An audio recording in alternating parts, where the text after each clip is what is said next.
দীর্ঘ এক মাসে ফুটবল লড়াই শেষ হলো শিরোপা নির্ধারণ দিয়ে। লাউতারো মার্টিনেজের গোলে এবার কোপা আমেরিকার চ্যাম্পিয়ন আর্জেন্টিনা। রঙিন বিদায়ের সংবর্ধনা পেলেন ডি মারিয়া। অন্যদিকে ইংল্যান্ডের বিপক্ষে 2-1 ব্যবধানের জয়ে এক যুগ পর ইউরো চ্যাম্পিয়নশিপের শিরোপা ঘরে তুলল স্পেন। দর্শক, সবাইকে স্বাগত জানাচ্ছি গ্যালারিতে। মহাদেশীয় ফুটবলের জমজমাট দুই আসর নিয়ে আজকের আলোচনা।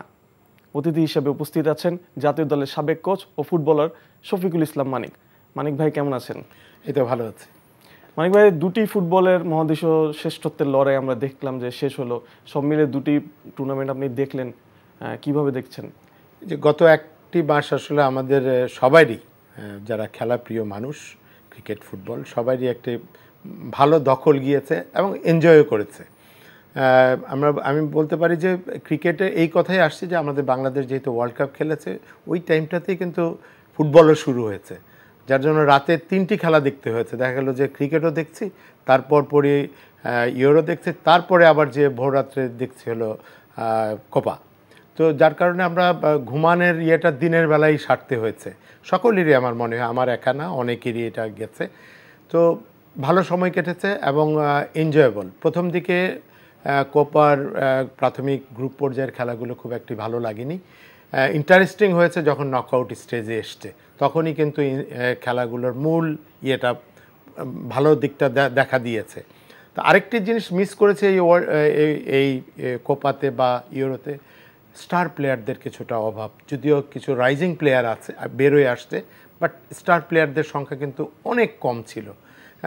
গোল্ডেন জেনারেশনগুলো স্পেন যেরকম মিস করেছে, বেলজিয়াম সেরকম মিস করে, সবাই মানে গোল্ডেন জেনারেশন আমরা যাদেরকে বেশি করে জানি তাদের খেলাগুলো কিন্তু আমরা মিস করেছি।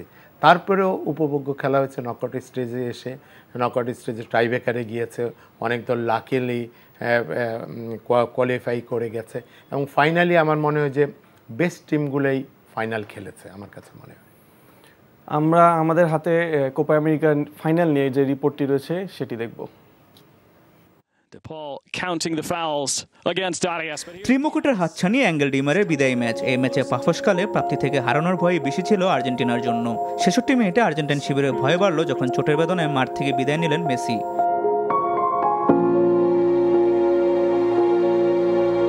আবেগের বাদবান ছিল না মেসির চোখেও, যার সঙ্গী হলেন আর্জেন্টাইন সমর্থকরা। সময় পেরিয়েছে, নির্ধারিত সময় পার হয়ে খেলা তখন অতিরিক্ত সময়। এর মাঝে 2-1টি সুযোগ পেলেও তা কাজে লাগাতে পারেনি আর্জেন্টাইন ফুটবলাররা। পারেদেস লাউতারো মার্টিনেজের মাঠে নামার পর গতিবেগ পেল আলবিসেলেস্তেদের ফুটবলে। 112 মিনিটে ডিপলের পাস খুঁজে পেল লো সেলসোকে। লো সেলসো ঠান্ডা মাথায় বল বাড়িয়ে দিলেন লাউতারোর পায়ে। এরপরেই আর্জেন্টাইন ফুটবলের দারুণ ফিনিশিং। এ নিয়ে কোপা আমেরিকায় তার গোল হলো 5টি। পরের 8 মিনিট বেশ স্বচ্ছন্দে কাটিয়ে দিল আর্জেন্টিনা। শেষ মুহূর্তে কিছু সময়ের জন্য উত্তেজনা ছড়ালেও শেষ বাঁশি বাজতেই আনন্দের আতিশয্য ছড়িয়ে পড়ল আর্জেন্টাইন শিবিরে।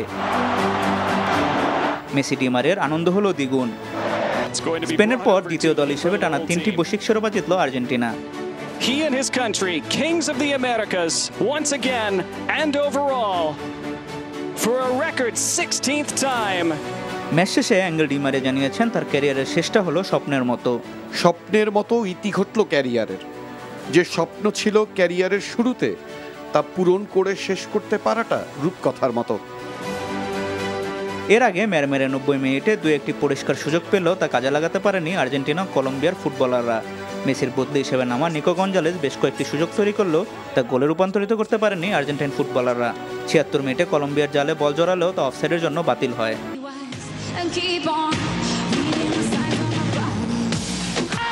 দুই বিরতির মাঝে দর্শক মাতিয়েছেন কলম্বিয়ান সঙ্গীত তারকা শাকিরা।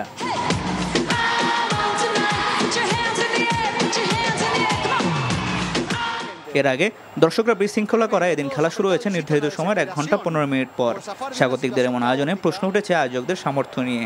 2026 ফুটবল বিশ্বকাপ আয়োজন করবে যুক্তরাষ্ট্র।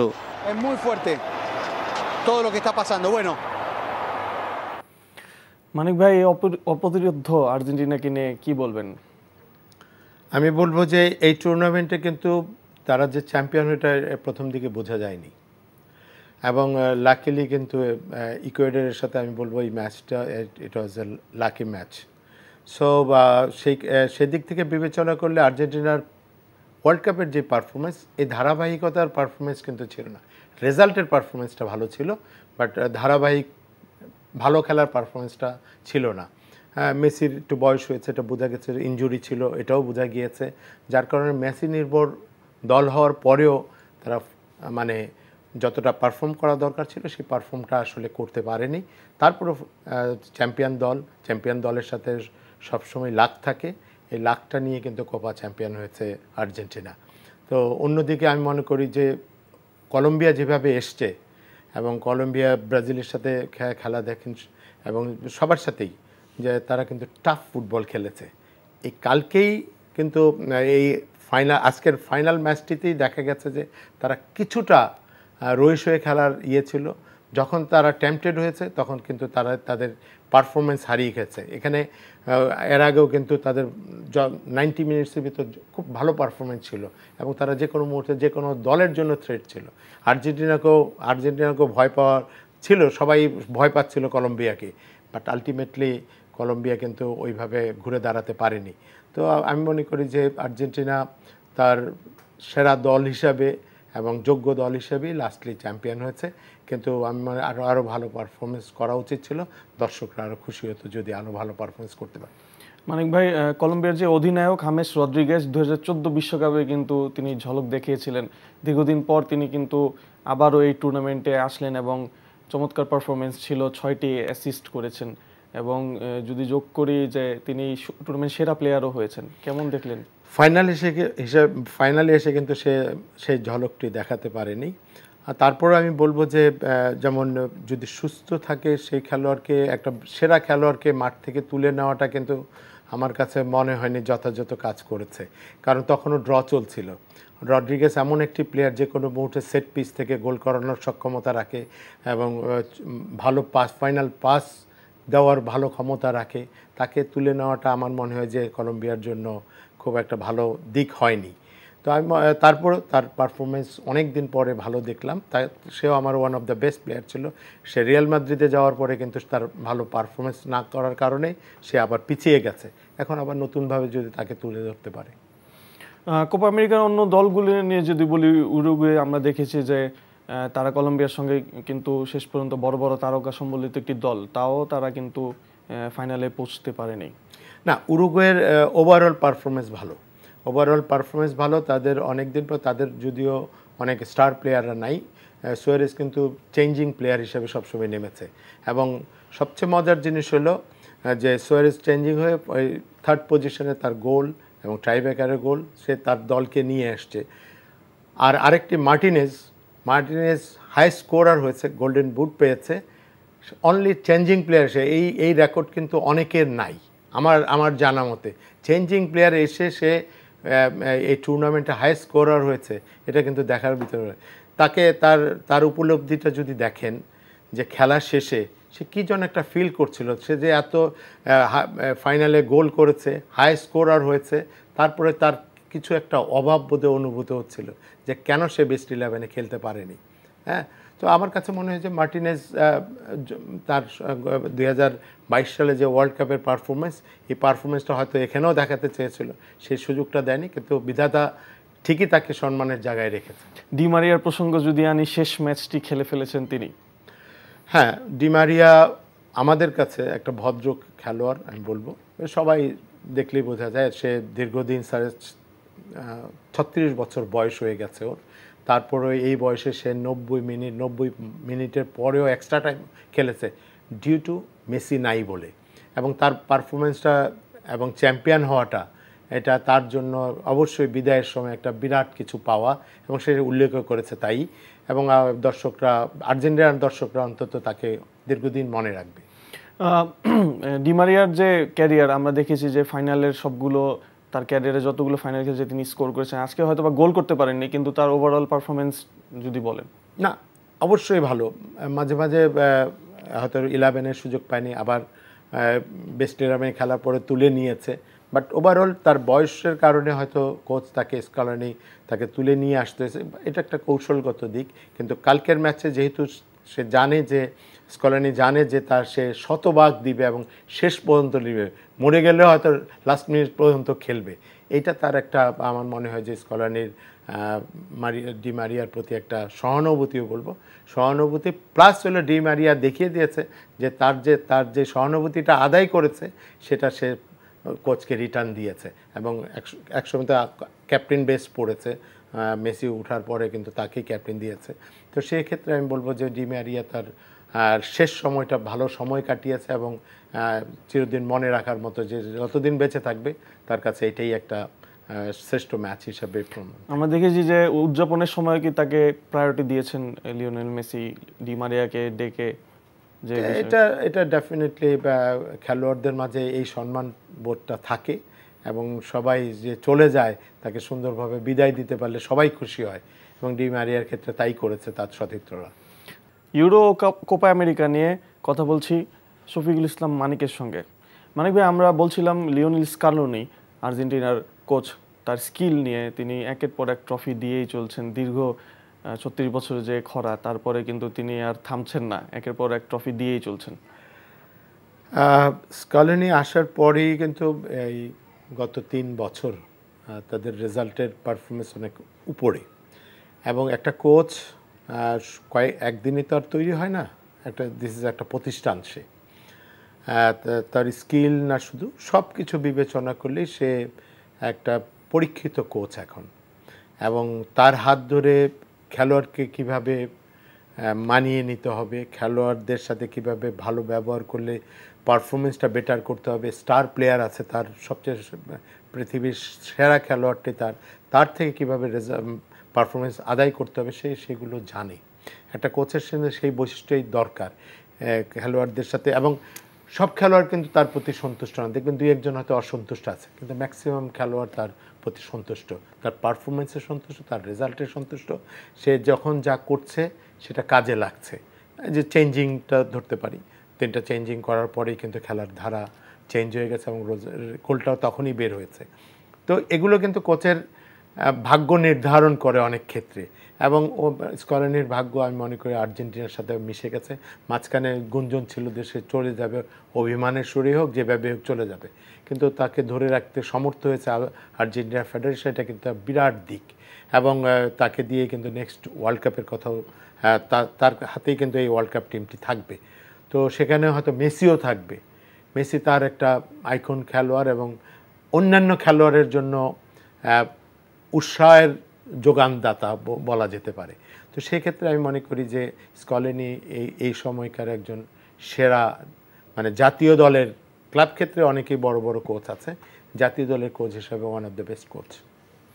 লিওনেল মেসির প্রসঙ্গে যদি আসি, আজকে তিনি গুরুতর আহত হয়ে মাঠ ছেড়েছেন। আমরা তাকে দেখেছি যে সাইড বেঞ্চে বসে তিনি তার চোখ ভিজে যাচ্ছিল, বারবার তিনি কান্না করছিলেন। খেলোয়াড়রা অনেক সময় তার ভিতরের দিকটা যখন মাঠে শো করতে না পারে এবং ওখান থেকে যখন ফিরে আসে, এটার এই অনুভূতিটাই কিন্তু প্রকাশ করেছে সাইড বেঞ্চে বসে।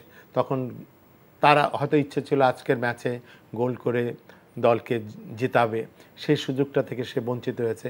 আরেকটু সে ব্যথা পেয়েছে, ব্যথাটা হয়তো তার কেরিয়ারের জন্য হুমকিও হতে পারে। সেসব সব মিলিয়ে কিন্তু তার কান্নাটা ওখানে আমরা দেখেছি। তো মেসির কথা তো আসলে ছোট করে বলা যায় না। মেসি এটা নিয়ে কারো দ্বিধা নেই যে ওয়ার্ল্ডের সেরা খেলোয়াড়। তার থেকে আর্জেন্টিনা যেভাবে লাস্ট 3 বছর ট্রফি আর্ন করেছে সেটা দেখার মতো। As a captain, as a মানে কি বলবো, আর্জেন্টিনার আইকন খেলোয়াড়, সব কিছু মিলে মেসিকে আমরা আমাদের মতো মানুষের মূল্যায়ন হচ্ছে, ওয়ার্ল্ড মূল্যায়ন করছে। তাকে দেখে সবাই মানে এক কথায় তার কাছে যাওয়ার জন্য, তার কাছে সান্নিধ্য পাওয়ার জন্য, কোচরাও তাকে পাওয়ার জন্য কিন্তু উদ্গ্রীব হয়ে থাকে। এই ধরনের খেলোয়াড় একটা টিমের জন্য অনেক কিছু। কোপার আয়োজন নিয়ে যদি বলি, আজকে ফাইনালটা কিছুটা বিলম্বে শুরু হয়েছে এবং সেখানে বেশ হট্টগোল দেখা গেছে। আয়োজক যুক্তরাষ্ট্র 2026 বিশ্বকাপের অন্যতম আয়োজক, এবং তাদের নিয়ে বেশ আলোচনা সমালোচনা হচ্ছে। আমি মনে করি যে এই জিনিসটা খেলার পারফরমেন্সে কিছুটা ব্যাঘাত ঘটিয়েছে। বিকজ আমরা যখন খেলোয়াড়দের একটা টাইম শিডিউল বেঁধে দিই, খাওয়ার টাইম থেকে শুরু করে যে প্রিপারেশনটা, এটা কিন্তু আমার মনে কিছুটা ঘাটতি দেখা দিয়েছিল এবং মাঠের পারফরমেন্সে কিন্তু সেটা কলম্বিয়ার ক্ষেত্রেও হতে পারে।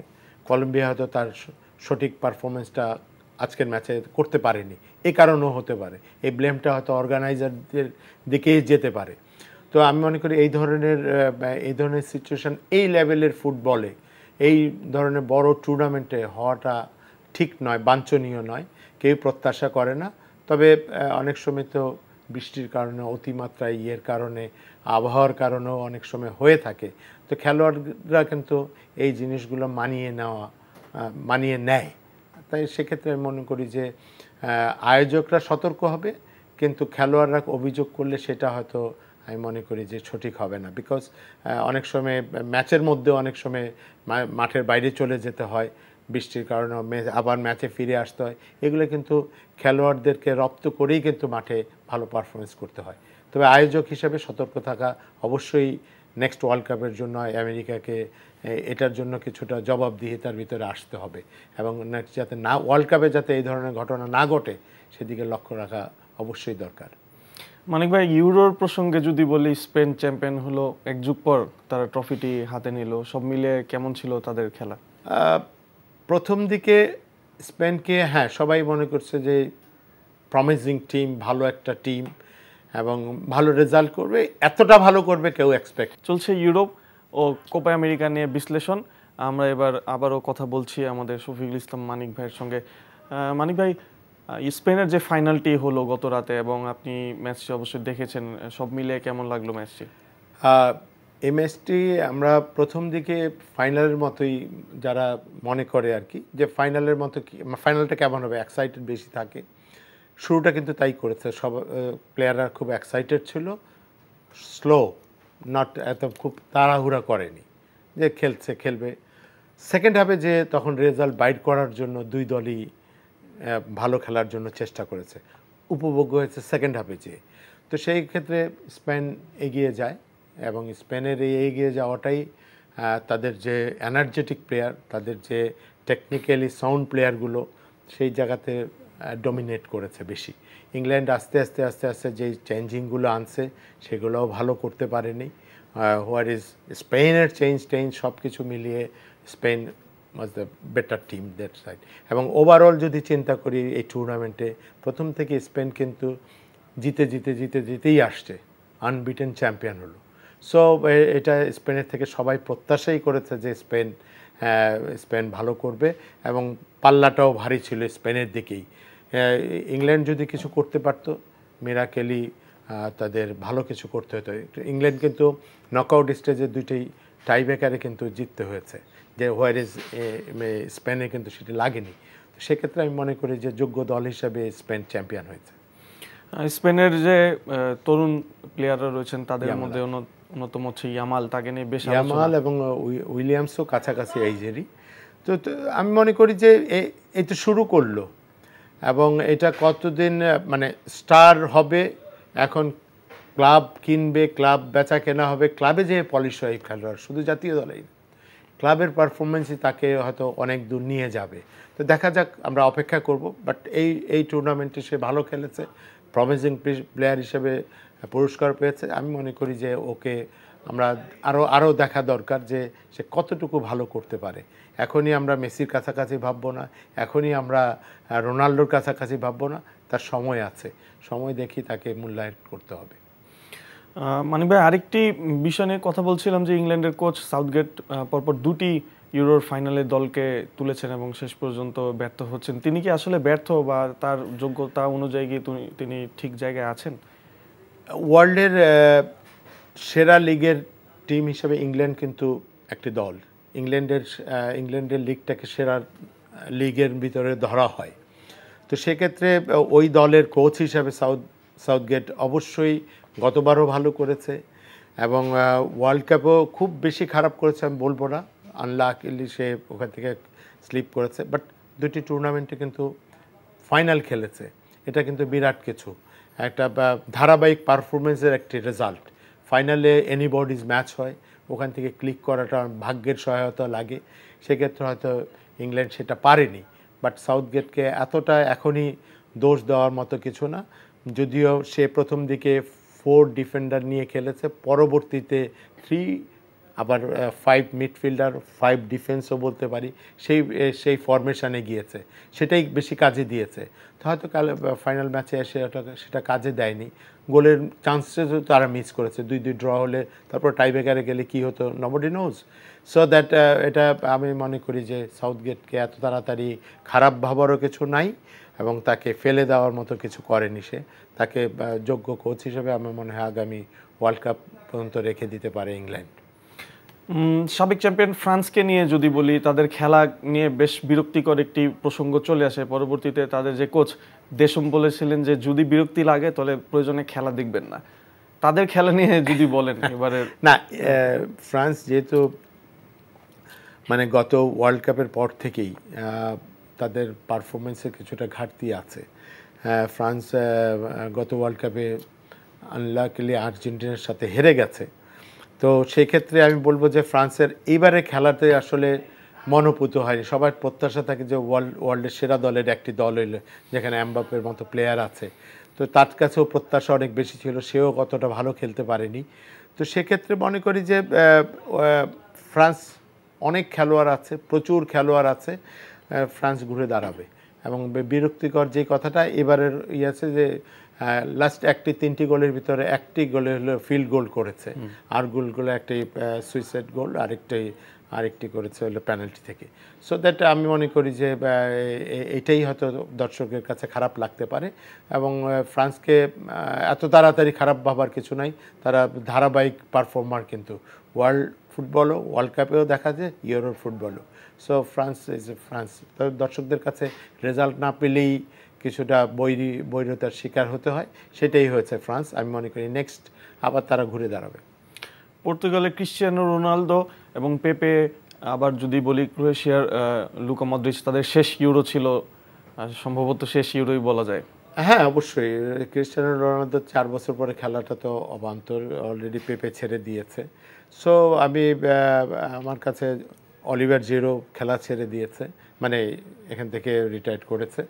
সো ক্রিশ্চিয়ানো রোনালদোর ক্ষেত্রে বলা যায় যে সে আইকন খেলোয়াড়, মেসির মতোই একজন, এবং তার দেশ তাকে ওইভাবেই ভাবে। তো নেক্সট ওয়ার্ল্ড কাপ পর্যন্ত তাকে ধরে রেখেই, কারণ স্কোয়াডে তো অনেক খেলোয়াড় থাকে, 26 জন খেলোয়াড়, ওর ভিতরে একজন রাখাটাও যদি কোনো হার্মফুল কিছু না হয়, এনকারেজিং কিছু হয়, তাহলে আপনি কেন তাকে রাখবেন না? আমার মনে হয় সেক্ষেত্রে আমার কোচ মার্টিনেজ সম্ভবত তাকে নিয়েই আগামী 2026 সালের ওয়ার্ল্ড কাপ পর্যন্ত যাবে। আরেকটি বিষয়, জার্মানি স্বাগতিক দল ছিল এবং শেষ পর্যন্ত কিন্তু হ্যাঁ, এটা একটা স্বাগতিক দেশ হিসাবে এবারই আমি জার্মানিকে এত খারাপ খেলতে দেখেছি। এবং জার্মানির ফুটবল, যেটা পাওয়ার ফুটবল, এটা তাদের একদম অ্যাবসেন্ট ছিল।